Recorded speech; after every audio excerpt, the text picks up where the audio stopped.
Assalamualaikum warahmatullahi wabarakatuh. Saya Cinta Kasih, saya akan menjelaskan tentang proses pembentukan minyak bumi dan fraksi-fraksi minyak bumi. Pernahkah kalian melihat anjungan minyak bumi lepas pantai? Minyak bumi diperoleh dari pengeboran permukaan bumi hingga mencapai sumbernya. Dari mana minyak bumi itu terbentuk? Minyak bumi dikenal dengan sebutan bahan bakar fosil. Minyak bumi merupakan bahan bakar yang berasal dari fosil, jasad renin organisme yang hidup di lautan. Ketika organisme tersebut mati, sisa-sisa tubuhnya akan mengendap di dasar lautan dan tertutupi lumpur. Pengaruh tekanan dan temperatur tinggi mengubah lumpur menjadi lapisan bebatuan. Setelah jutaan tahun, bakteri anaerob akan menguraikan sisa-sisa organisme tersebut dan mengubahnya menjadi minyak bumi. Seiring dengan terjadinya reaksi penguraian, gas alam pun terbentuk. Gas alam terletak di atas lapisan minyak bumi. Minyak bumi tersebut terperangkap di antara lapisan batuan di dasar lautan. Minyak bumi dapat berpindah dari suatu daerah ke daerah lain dan terdeposit di suatu tempat jika terhalang oleh lapisan yang kedap zat cair dan gas. Jadi, kesimpulannya, minyak bumi terbentuk selama jutaan tahun ketika pada masa purba, tanaman dan hewan laut kecil mati lalu terkubur di lapisan pasir dan batuan. Minyak bumi akan bergerak melalui batuan berpori dan akan terakumulasi ketika mencapai lapisan batuan keras menghasilkan minyak bumi. Yang kedua, fraksi-fraksi minyak bumi. Jenis fraksi minyak bumi dan kegunaannya secara umum ada 10, antara lain sebagai berikut. Yang pertama, fraksi ringan gas.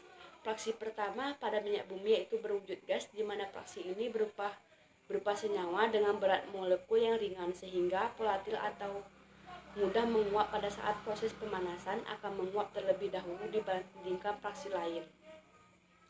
Pada keadaan minyak mentah hasil tambang, gas ini terlarut dalam minyak bumi karena faktor tekanan tinggi sehingga menyebabkan gas dapat terlarut. Pada saat pengolahan, gas menjadi fraksi pertama yang keluar dengan berbagai alasan tersebut. Gas yang pada umumnya dihasilkan oleh minyak bumi yaitu contohnya gas propana dan gas butana. Kegunaan fraksi gas ini yaitu digunakan sebagai bahan bakar untuk memasak atau LPG yang tersusun dari propana dan butana. Yang kedua, petroleum ether atau PE. Petroleum ether merupakan fraksi hasil pengolahan minyak bumi yang banyak digunakan sebagai pelarut yang bersifat nonpolar dan reaksi kimia. Pada umumnya, pelarut ini digunakan dalam proses ekstraksi senyawa organik tertentu ataupun sebagai media reaksi menggunakan reagen tertentu. Sebagai fraksi minyak bumi, petroleum ether memiliki titik didih yang juga cukup rendah yaitu sekitar 30-40 meter, sehingga zat ini juga akan menguap terlebih dahulu pada proses pengolahan. Petroleum ether ini memiliki struktur berupa hidrokarbon alkana dengan panjang rantai karbon 5-6. Yang ketiga, bensin atau gasolin. Fraksi selanjutnya yaitu bensin, di mana fraksi ini menjadi hasil olahan minyak bumi yang paling besar dan paling banyak dijumpai dalam kehidupan sehari-hari. Bensin merupakan senyawa olahan minyak bumi dengan struktur senyawa hidrokarbon alkana dengan jumlah rantai karbon sebanyak 6-9 karbon. Bensin memiliki titik didih yang lebih tinggi dari fraksi sebelumnya, yaitu 90-175, sehingga memerlukan pemanasan pada suhu tersebut untuk memisahkan fraksi ini. Bensin banyak digunakan dalam kehidupan manusia sebagai bahan bakar alat transportasi. Dalam bensin juga dikenal angka oktan yang merupakan bilangan untuk menunjukkan presentasi komponen struktur isoktana dibandingkan heptana dalam bensin. Yang keempat ada nafta, hasil olahan minyak bumi yang lain yaitu nafta yang merupakan senyawa dengan titik didih 175-200, sehingga senyawa ini bisa didapatkan setelah memisahkan kandungan bensin atau gasolin dalam minyak mentah. Secara struktur, nafta merupakan hidrokarbon alkana dengan panjang rantai karbon 9-12 yang berupa campuran. Fraksi minyak bumi ini banyak digunakan sebagai bahan pembuatan atau sintesis senyawa dalam produk cat, produk kelima, minyak tanah atau kerosin. Minyak tanah memiliki titik didih 175 sampai 275, sehingga suhunya relatif cukup dekat dengan titik didih dari nafta, sehingga kedua fraksi ini memang membutuhkan proses yang lebih kompleks untuk memisahkannya. Dalam pengolahannya, minyak tanah bisa didapatkan secara murni melalui distilasi fraksinasi untuk memisahkannya dengan komponen lainnya. Minyak tanah memiliki struktur kimia yaitu hidrokarbon alkana dengan panjang rantai karbon 12-15 atom. Fraksi minyak tanah ini banyak digunakan sebagai bahan kompor tradisional. Selain minyak tanah, dalam fraksi ini juga terdapat aftur yang digunakan sebagai bahan bakar pesawat. Yang keenam, solar.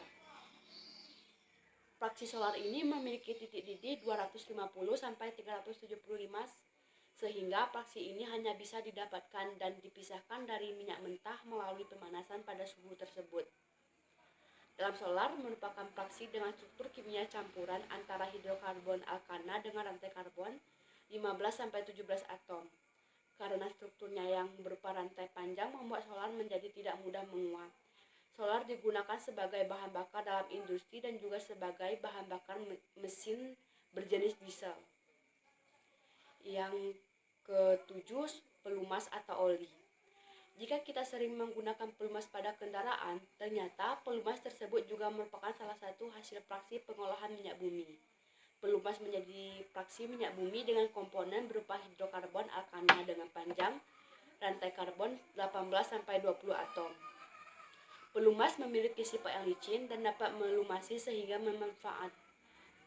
pemanfaatan senyawa ini yaitu digunakan sebagai pelumas atau oli dalam berbagai mesin kendaraan. Selain itu juga banyak digunakan untuk melindungi komponen yang berasal dari logam saat terjadinya gesekan.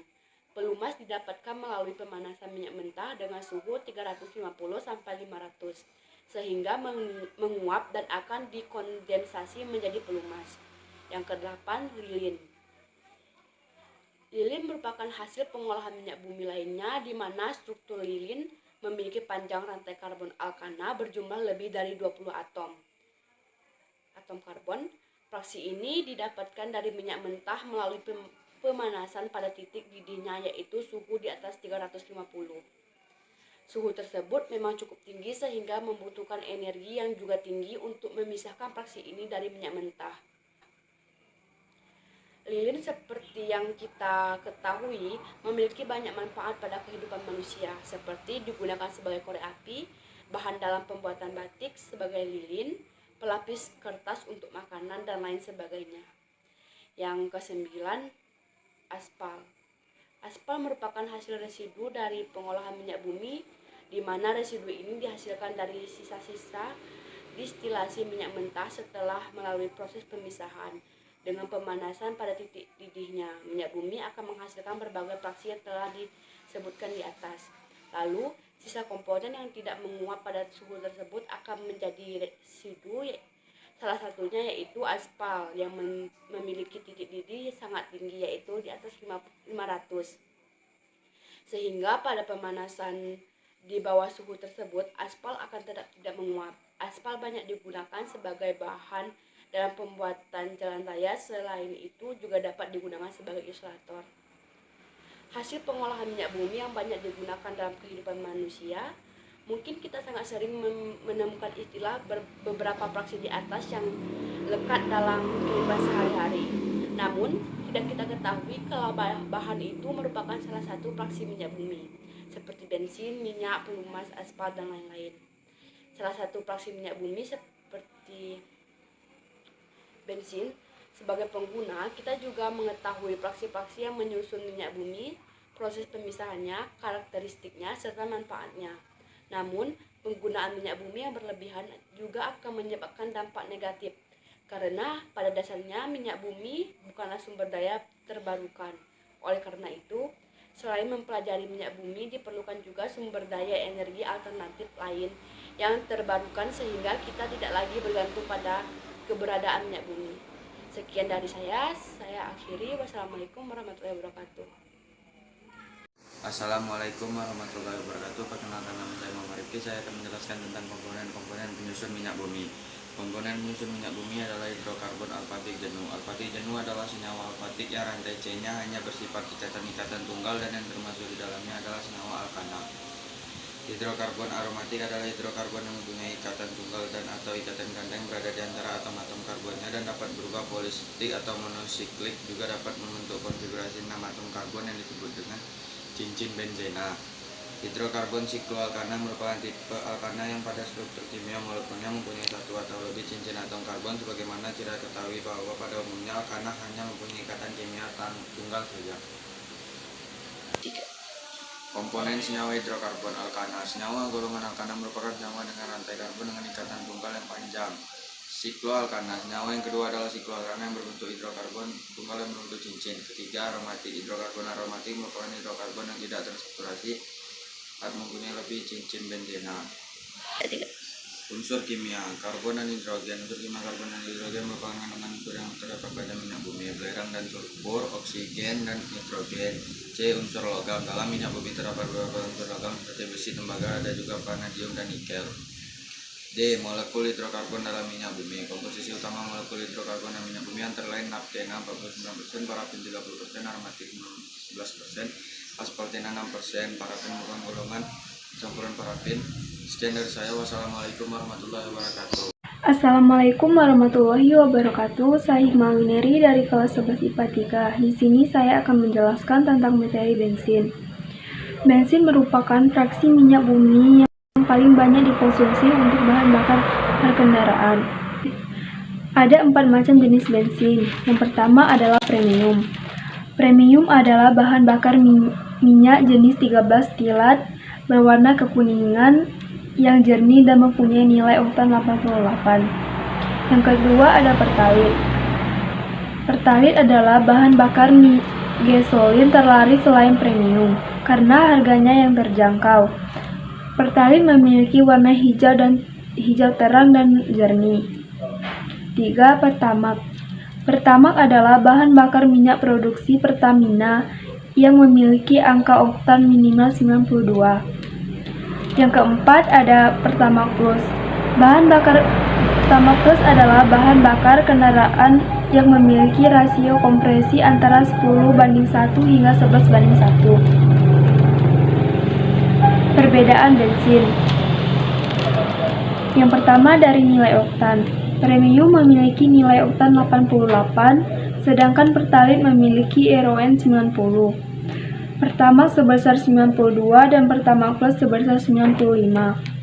Warna cairan. Premium memiliki warna kuning cerah. Pertalit berwarna hijau terang dan jernih. Sementara itu, Pertamax memiliki warna biru kehijauan dan Pertamax Plus berwarna merah tidak menggunakan perbahan tambahan, sehingga pembakarannya lebih sempurna. Sekian dari saya. Wassalamualaikum warahmatullahi wabarakatuh. Assalamualaikum warahmatullahi wabarakatuh.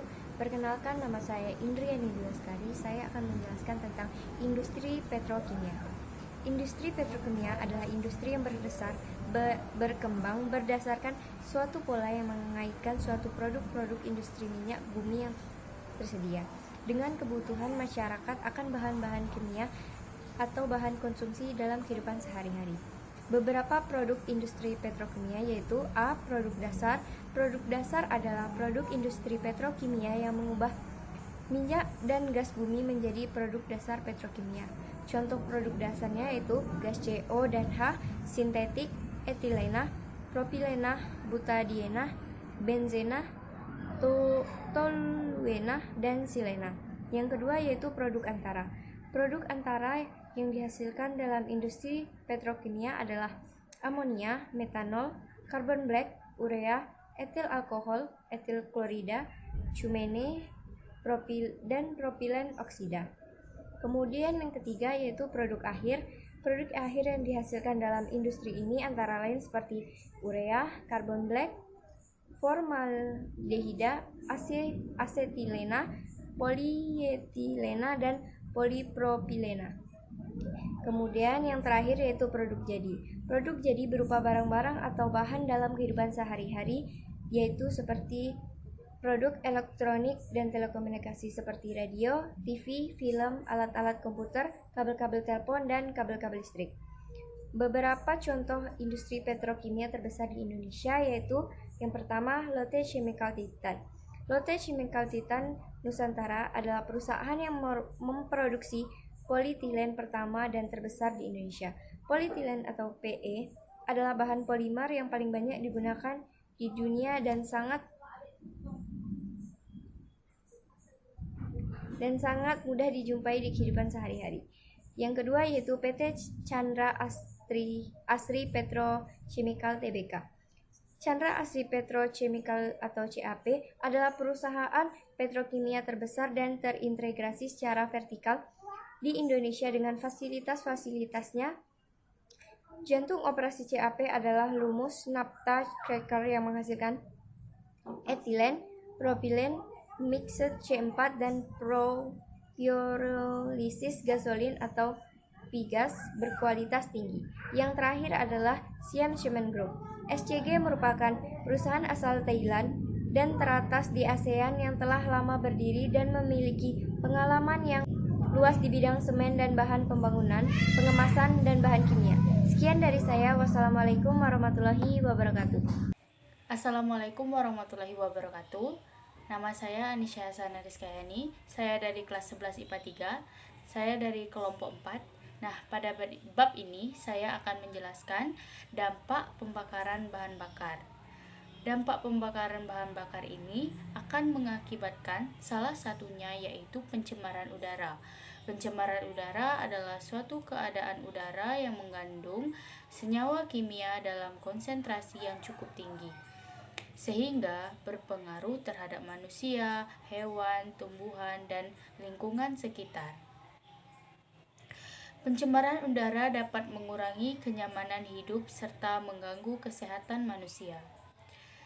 Dengan beroperasinya proyek industri dan alat-alat transportasi, maka akan terjadi emisi bahan buangan limbah, gas, dan partikel dari proses pembakaran BBM salah satunya. Emisi gas hasil dari proses pembakaran itu adalah SO2 atau sulfur oksida, CO atau karbon monoksida, H2S, dan karbon dioksida, serta partikel jelaga. Dampak pembakaran bahan bakar yang pertama bersumber dari bahan pencemaran itu sendiri. Pencemaran yang diakibatkan oleh pembakaran bahan bakar umumnya terjadi karena yang pertama, pembakaran tidak sempurna. Pembakaran tidak sempurna ini terjadi jika tidak adanya oksigen yang cukup untuk membakar bahan bakar. Tidak cukup untuk membakar bahan bakar sepenuhnya. Pembakaran ini menghasilkan gas karbon monoksida, hidrokarbon, dan oksigen. Lalu senyawa gas tersebut akan bereaksi membentuk senyawa karbon monoksida, hidrokarbon tersebut tidak terbakar, dan nitrogen oxide atau NOx. Senyawa-senyawa ini termasuk senyawa yang beracun. Nah, pada PPT saya cantumkan contoh yaitu knalpot bocor. Knalpot bocor ini yang seperti saya jelaskan tadi bahwa knalpot bocor adalah contoh pembakaran tidak sempurna. Knalpot bocor ini dapat mengakibatkan polusi udara. Asap yang keluar tersebut lebih banyak dan hitam dan akan mengakibatkan iritasi pada mata, bau yang tidak sebab, dan lain-lain. Selanjutnya, dampak pembakaran bahan bakar yang selanjutnya yaitu pengotor dalam bahan bakar. Bahan bakar minyak dapat memiliki pengotor berupa belerang atau sulfur. Kadar belerang ini sangat beresiko karena menghasilkan polusi berupa sulfur oksida atau SO2. Saat dibakar, bahan bakar tersebut menyebabkan gangguan kesehatan seperti iritasi pada saluran pernapasan, iritasi mata, dan lain-lain. Yang selanjutnya adalah bahan aditif bahan bakar. Bahan aditif ini bersifat mencemari lingkungan. Contohnya TEL atau bisa disebut dengan tetraethyl-lead. Untuk membuat TEL ini bertujuan untuk membuat bensin memiliki nilai isooktana yang tinggi. Maka dari itu, TEL ini diganti dengan MTBE atau bisa disebut dengan methyl tertial butyl ether yang lebih ramah lingkungan. Yang kedua adalah asap kendaraan bermotor. Gas-gas yang terdapat dalam asap kendaraan bermotor apabila berlebihan akan berdampak negatif bagi kehidupan kita. Di antaranya karbon dioksida, karbon monoksida, oksida nitrogen, dan oksida belerang. Karbon dioksida. Peningkatan konsentrasi karbon dioksida di udara melebihi normal dapat mengakibatkan kenaikan suhu pada permukaan bumi. Yang kedua, karbon monoksida. Karbon monoksida ini dihasilkan dari pembakaran tidak sempurna senyawa karbon. Nah, seperti yang saya sudah jelaskan pada pengotor dalam bahan bakar. Apabila konsentrasi gas monoksida dalam karbon monoksida dalam udara lebih dari 100 ppj, dapat mengganggu proses pernapasan pada manusia dan hewan. Untuk konsentrasi yang lebih tinggi lagi akan dapat menyebabkan kematian. Untuk mencegah meningkatnya gas karbon monoksida di udara dapat dilakukan dengan pemasangan pengubah katalitik converter pada knalpot kendaraan bermotor, sehingga tidak terjadi pembakaran tidak sempurna seperti yang sudah saya contohkan pada knalpot bocor pada pembakaran tidak sempurna tadi. Yang ketiga, oksida belerang, sulfur oksida, dan SO3. Kegiatan industri dan berbagai proses kimiawi yang dilakukan telah mengeluarkan polutan yang berupa oksida belerang. Jika gas SO2 terhirup, akan menyebabkan gatal-gatal pada saluran pernapasan. Selanjutnya oksida nitrogen. Sumber utama pencemaran udara oleh NO dan NO2 adalah pembakaran bahan bakar pada mesin industri dan pada kendaraan bermotor. Pada konsentrasi normal, gas NO di udara tidak sampai mengganggu kesehatan. Tetapi pada mesin industri pada konsentrasi normal, gas NO ini dapat teroksidasi menjadi NO2 yang berbahaya. Yang selanjutnya partikulat. Di antara berbagai macam partikulat yang ada di udara, partikulat logam adalah paling berbahaya bagi kesehatan. Karena logam itu bila tidak dicegah, sedikit demi sedikit akan masuk ke dalam tubuh dan berkumpul hingga mencapai suatu konsentrasi yang menyebabkan keracunan. Logam-logam tersebut ialah timbal, raksa, kadmium, berilium, mangan, dan arsen. Yang selanjutnya adalah efek rumah kaca. Hal yang memicu bertambahnya gas karbon dioksida di udara adalah penggunaan bahan bakar minyak yang makin besar. Banyaknya gas karbon dioksida ini melebihi ambang batas yang ditentukan di atmosfer, dapat menaikkan suhu di permukaan bumi. Naiknya suhu di permukaan bumi akan berakibat mencairnya es di daerah kutub yang selanjutnya akan mengakibatkan naiknya permukaan air laut. Sebagian efek rumah kaca ini yang pertama berasal dari sinar matahari. Yang pertama, sinar matahari memiliki sebagian sinar inframerah yang datang ke bumi diteruskan melewati atmosfer, namun sebagian besar diserap dan dipancarkan kembali di segala arah oleh awan dan molekul gas rumah kaca. Hal ini mengakibatkan atmosfer di dekat permukaan bumi semakin panas. Sebagian radiasi matahari dipantulkan kembali oleh bumi dan atmosfer. Sekitar setengah dari radiasi sinar matahari diserap oleh permukaan bumi dan memanaskan permukaan bumi. Sehingga itulah naiknya suhu di permukaan bumi ini akan berakibat mencairnya es di daerah kutub dan dapat mengakibatkan naiknya permukaan air laut. Selanjutnya, pengaruh gas freon. Freon merupakan senyawa turunan klorofluoro dari senyawa alifatik rantai pendek, yaitu klorofluorometan atau CFM. Keduanya dipakai sebagai aerosol pendorong dan pendingin, misalnya untuk kulkas dan AC. Pengaruh gas freon ini memiliki efek samping berbahaya, yaitu kematian. Jika menghirup gas freon ini, maka akan terjadi kesulitan bernapas dan membengkaknya tenggorokan dan kerusakan pada mata atau penglihatan. Selain itu, merusaknya lapisan ozon yang meningkatkan suhu bumi. Akibatnya bumi terasa panas dan sering terjadi perubahan iklim yang tidak menentu. Yang selanjutnya adalah hujan asam. Hujan asam ini disebabkan oleh belerang atau sulfur tadi yang merupakan pengotor bahan bakar serta nitrogen di udara yang bereaksi dengan oksigen sehingga membentuk sulfur oksida dan nitrogen oksida. Hujan asam ini menyebabkan kerusakan yang pada umumnya pada bangunan, patung, monumen. Bahan kimia yang dihasilkan pada hujan asam ini menyebabkan korosi atau perkaratan pada logam.